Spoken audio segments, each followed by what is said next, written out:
What is literature review? Why is it important? How to write a literature review? What are the best sources to get literature? क्या आप literature review लिखने वक्त ऐसे सवालों से परेशान होते हैं? क्या ऐसे क्वेश्चंस आपके पीएचडी की जर्नी को और हेक्टिक बना रहे हैं? तो वरी नॉट, आज के इस वीडियो में मैं आपके सारे डाउट्स को क्लियर करूंगी। So watch this video till the end and don't forget to like, share and subscribe to our YouTube channel. Basically, literature review is an overview of previously published works on a topic. In simple words, जो already research हो चुकी है उसे review करना is literature review. It helps to identify research gaps and research questions as well. And now comes कि how to write a literature review and what are the steps. और इसको हम एक एग्जाम्पल से समझते हैं।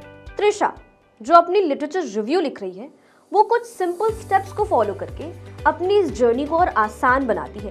तो चलिए हम देखते हैं कि वो कौन से स्टेप्स को फॉलो करती है और अपनी लिटरेचर रिव्यू लिखती है। Number 1, defining the research topic.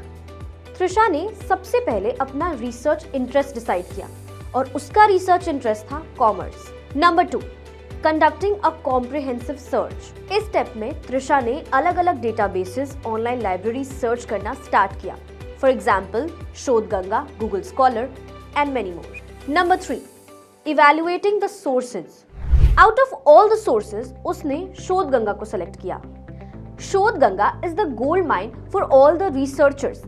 Basically, it contains theses and dissertations which can be helpful for you and for your literature review. उसने सबसे पहले शोधगंगा की वेबसाइट पे जाकर अपनी रिसर्च करनी स्टार्ट करी। जब उसने कॉमर्स के लिए लिटरेचर सर्च करना स्टार्ट किया तब उसे रियलाइज हुआ कि उसकी सर्च थोड़ी और स्पेसिफिक होनी चाहिए और इसीलिए उसने कुछ और कीवर्ड्स को इनकलकेट किया जिससे उसकी सर्च और स्पेसिफिक हो गई। Number 4, analysing and synthesising the literature. अब जो भी डेटा त्रिशा ने सर्च किया उसे उसने एनालाइज किया और उसमें से कुछ कॉन्सेप्ट्स, डिबेट्स और रिसर्च गैप्स निकाले। This may involve comparing the findings from different studies and identifying where the research is needed.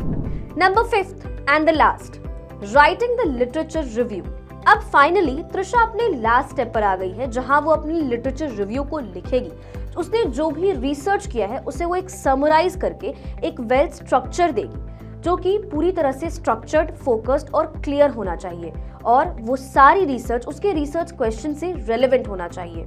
और यहाँ त्रिशा ने अपनी लिटरेचर रिव्यू लिख ली और आई होप कि अब आप भी त्रिशा के स्टेप्स को फॉलो करके अपनी लिटरेचर रिव्यू की जर्नी को आसान बना लेंगे। And for more videos do like, share and subscribe to our YouTube channel and drop your views in the comment section कि आप अगले कौन से टॉपिक पर वीडियो देखना चाहते हैं।